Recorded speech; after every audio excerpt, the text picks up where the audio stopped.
What's happening? We're here. It's Friday. Made it through another week.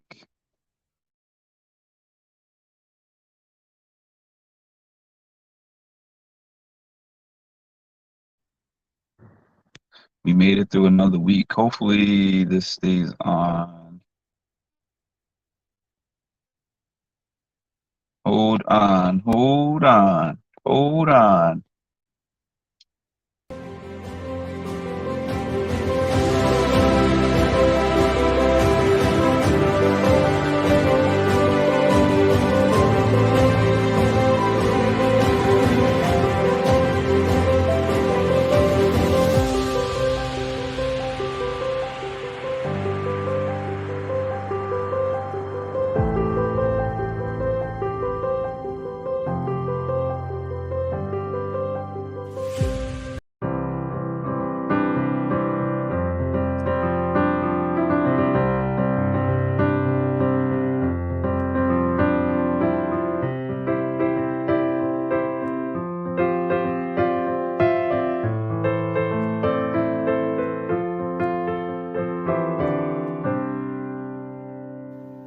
Let's have a conversation.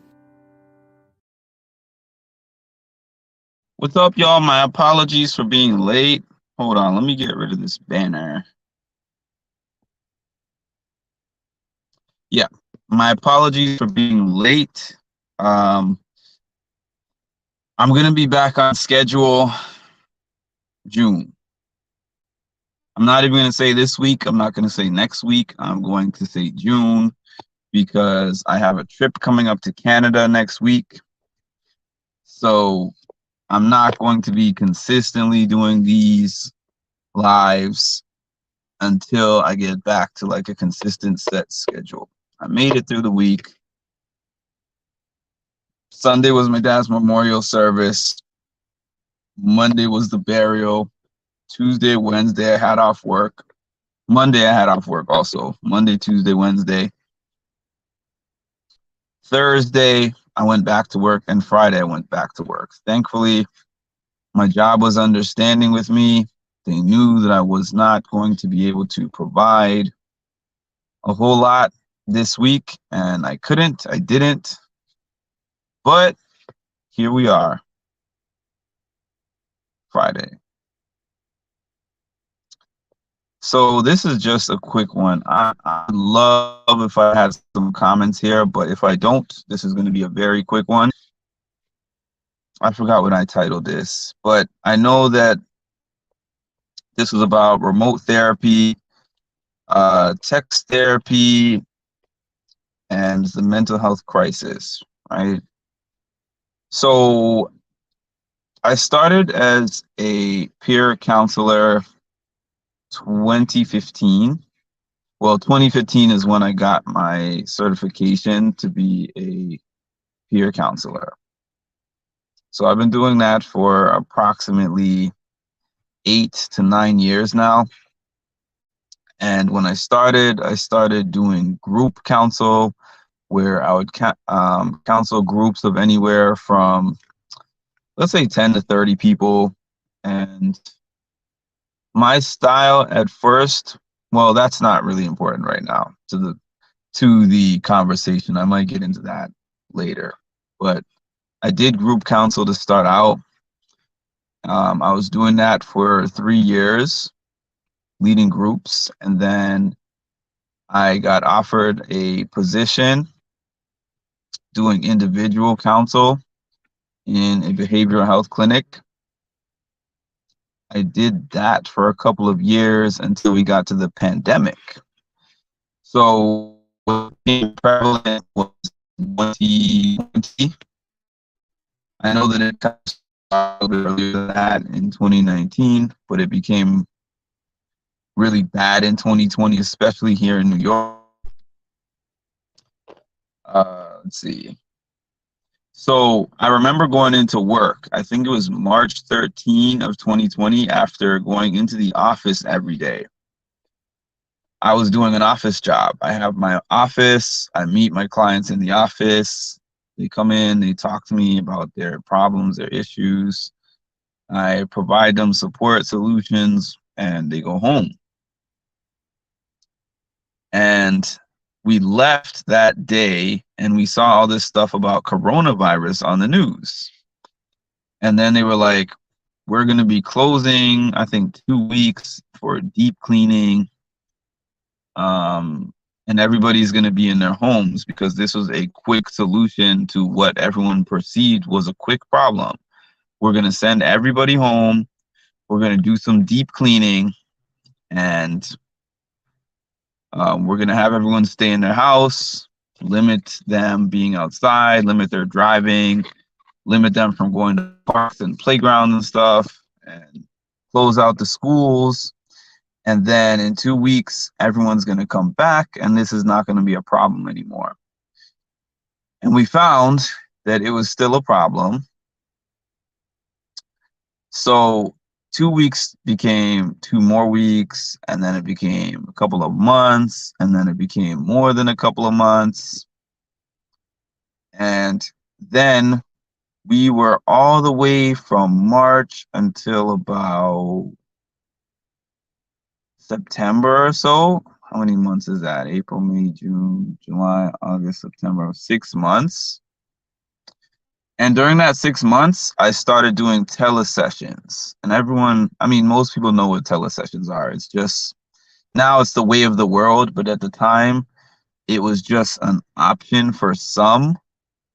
And it was mostly for those who maybe they were handicapped, or maybe they have agoraphobia.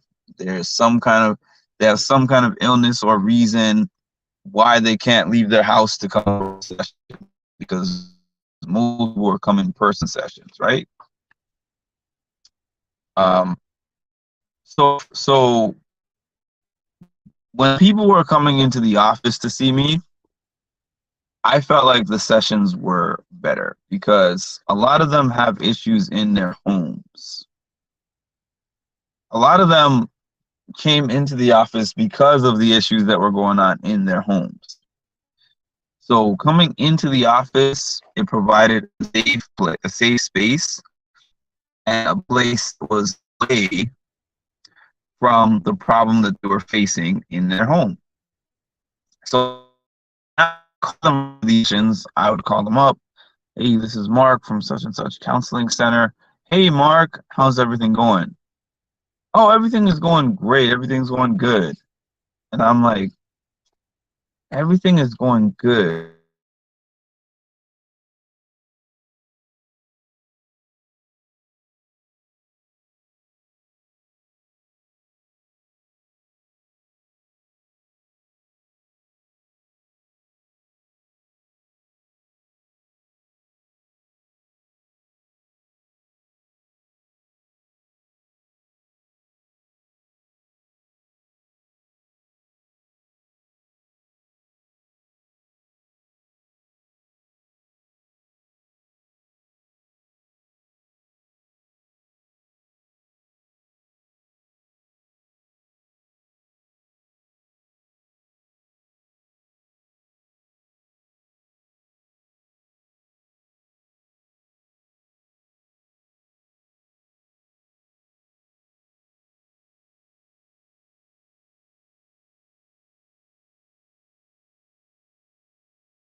All right, y'all.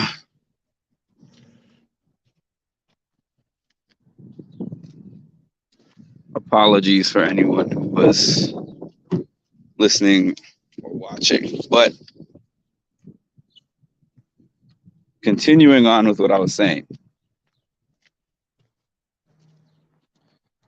I wanted to sit in my car because it might be windy out. So I was hoping that I could stay in my car, but it was connecting to my house Wi-Fi and it was going in and out.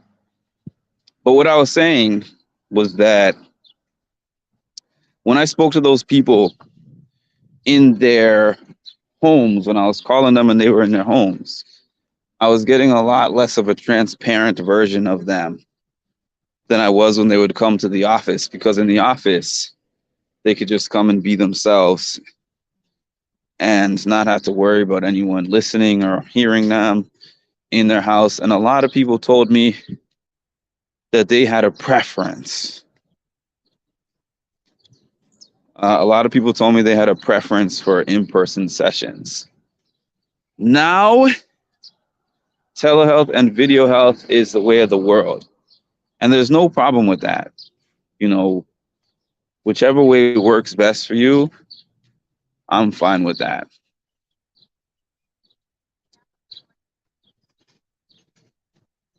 But I can tell you where I've encountered issues. Where I encountered an issue. Okay, so let's go back to the first time that I ever tried to request a counselor, which I think was approximately 2011. That was 12 years ago.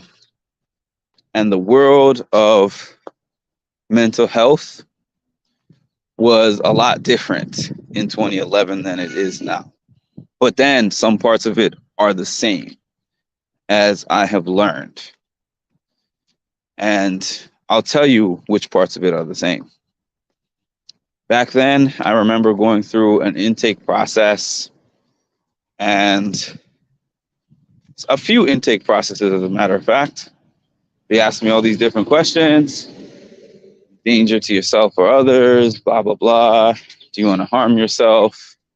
You know, anyone who has done one of those intakes knows what I'm talking about. Or if you work in the field, you've seen those intakes. If you work anywhere in the medical field. But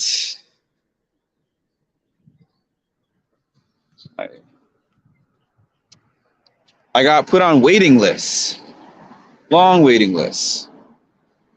And I was going through a lot at that time that I didn't need to be on anyone's waiting list. I needed to be seen by somebody.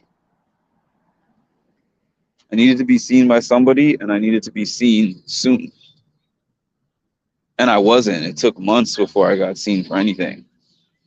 So I thought to myself, you know, with my dad's passing, number one, this is a big, major thing.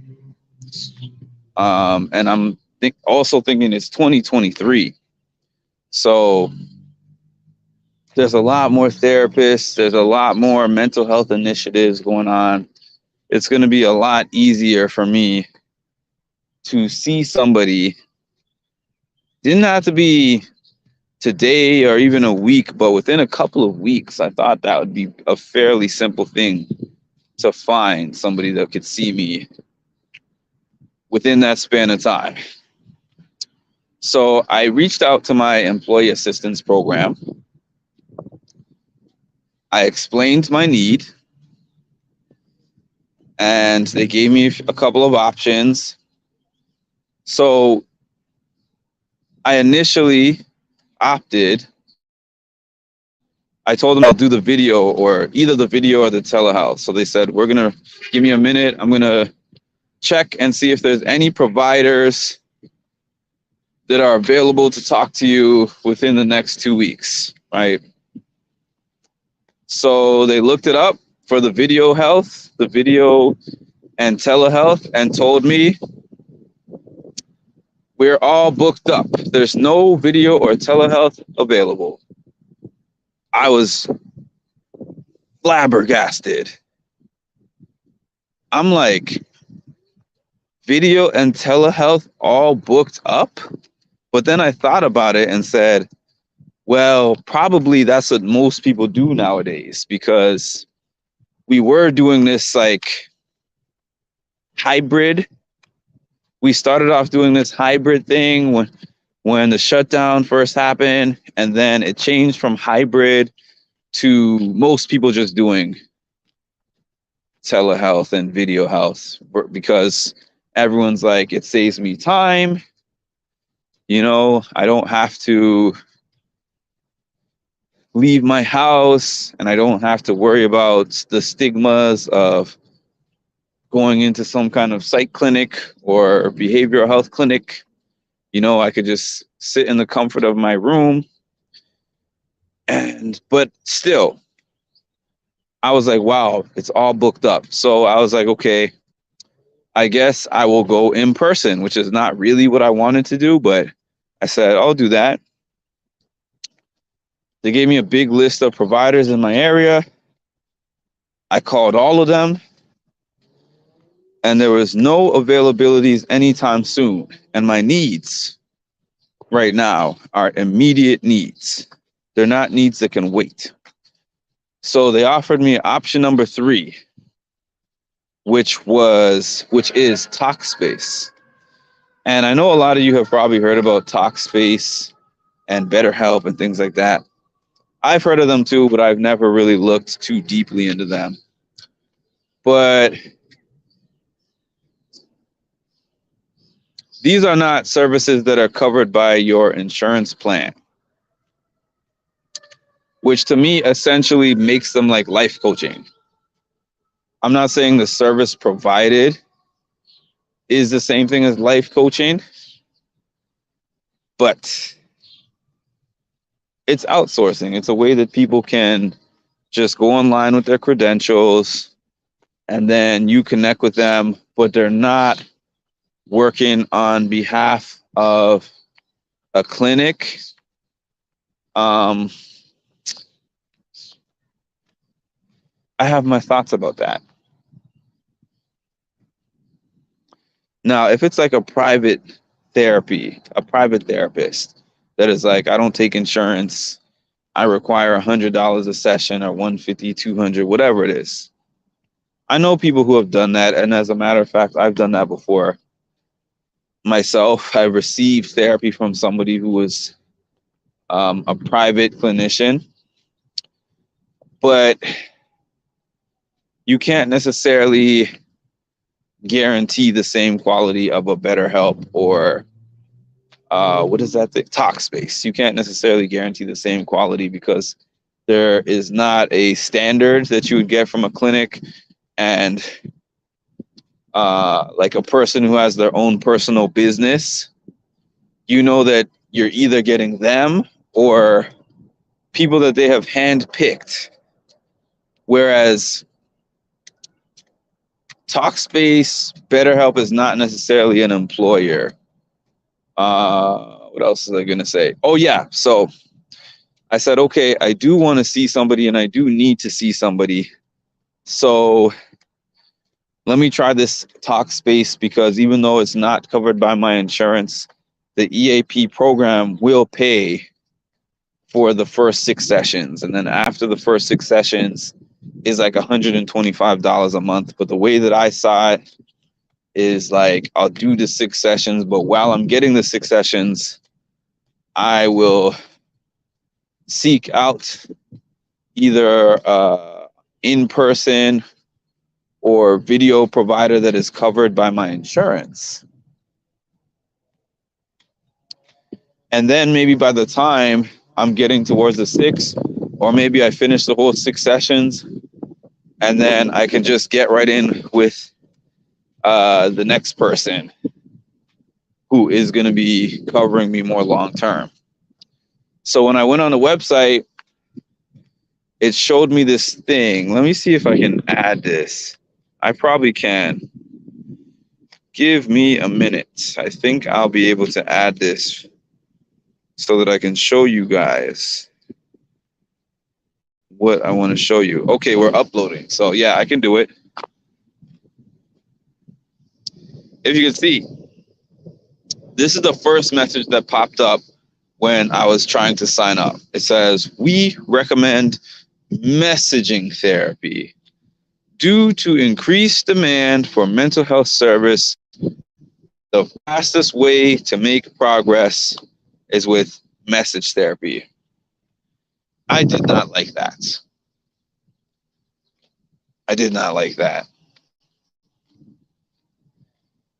They throw that at you first. Text message therapy is becoming a bigger thing era, for sure. Text message therapy is bigger thing in this era.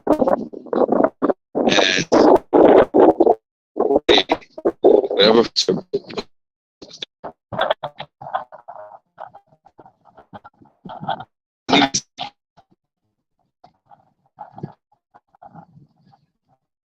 to, even if I can't see them,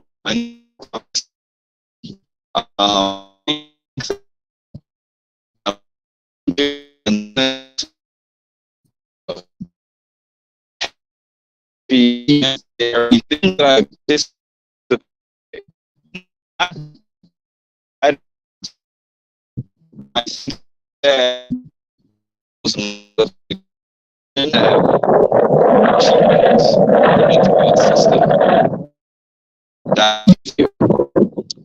if it was a case of there was enough providers to give the in-person and to give the video and to give the telehealth, and the text therapy is another option for people who are not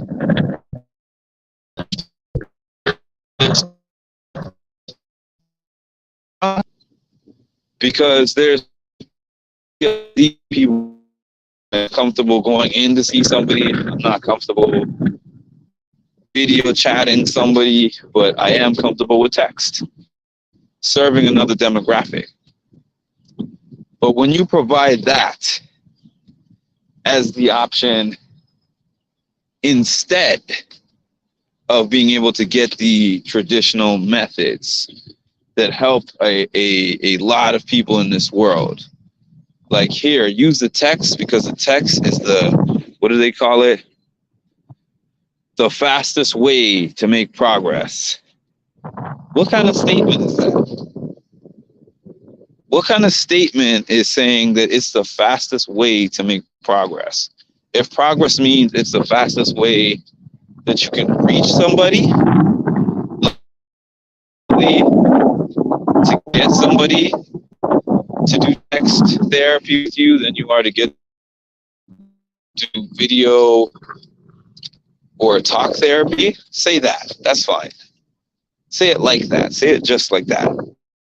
Due to the high demand of services, easiest way immediately is to go through this text. Say the fastest way to make progress is too many holes in that. And personally, I would even say that's irresponsible. It's an irresponsible thing to say. Didn't like that, but long story short, I was able to get somebody that I'm going to be seeing next week for grief counseling, because it's something that I definitely need.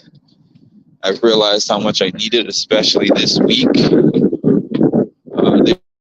will be to me via video, and I'm going to be getting my 6 sessions. I don't see a likelihood of me paying $125 per session after it's done. So really, these 6 sessions are going to be it.